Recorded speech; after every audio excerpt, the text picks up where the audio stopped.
Today is framing day. Actually, yesterday was the start of framing day. I was just gonna get things set up. I didn't expect to make so much progress, so I didn't bring my camera. But I got the whole ceiling furred out and the start of the floor. But I think I saved the most interesting parts for today, which is going to be building the dividing wall here and the bathroom. Here I've got my dad's trusty old Makita chop saw. I don't know how old that thing is. It's got a cast iron base. That's crazy. A little generator, some wood. You can see I started cutting the joist going this way, but I realized, I need to get the wall in first, make sure it's plumb, and then cut these to the right size. Super excited. I've got my spray foam insulation that I can hopefully do this weekend if all goes according to plan today. I've got my fusion plans all pulled up, and it's going to be this wall and this wall that we're focusing on this morning. I'm going to start by creating the frame for Hudson's bunk and then build the wall around that.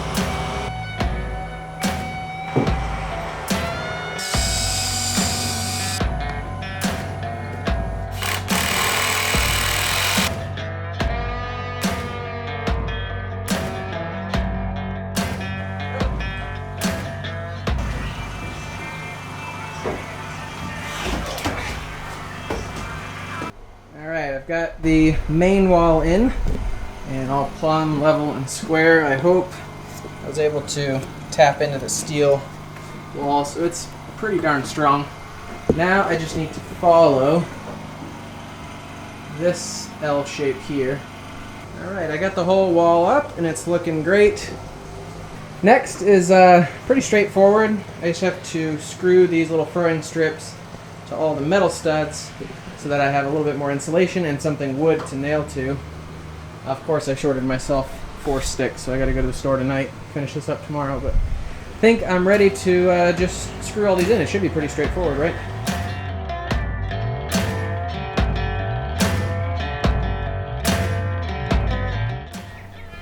Okay, all the walls have been furred out. Framing's done for the dividing wall. And the last thing I need to do before running electrical and plumbing is to plywood this back wall so that I have something to spray.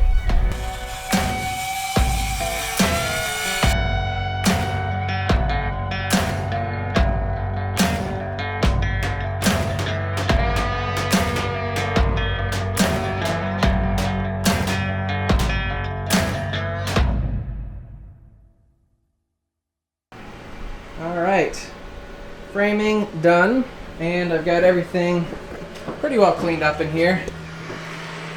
It's looking really good. The next thing I need to do is run some plumbing for the bathroom and the sink, for the hot water heater, which is going to be up here. And the job that I've been dreading is what to do with all the wires.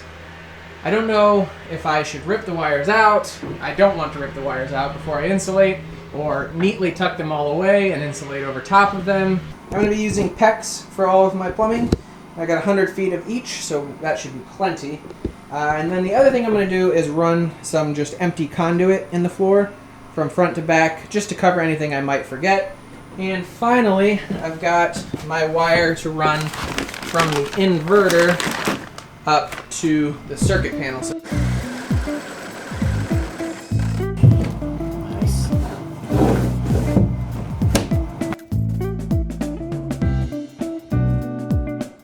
I'm running some 6-gauge wire to go from the inverter to the circuit panel.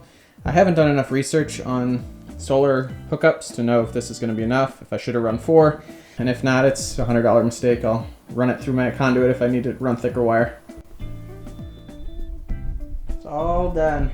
Well, that feels good to have done. I'm sure I didn't really convey it on video, but I really crossed a lot of things off my checklist. Tracing wires and really figuring out this framing hands-on is a huge weight off my shoulders. And I'm very excited to get started on the insulation because I feel like that's gonna be the point where it makes it feel more like a home on wheels. So we're gonna take care of that in the next video.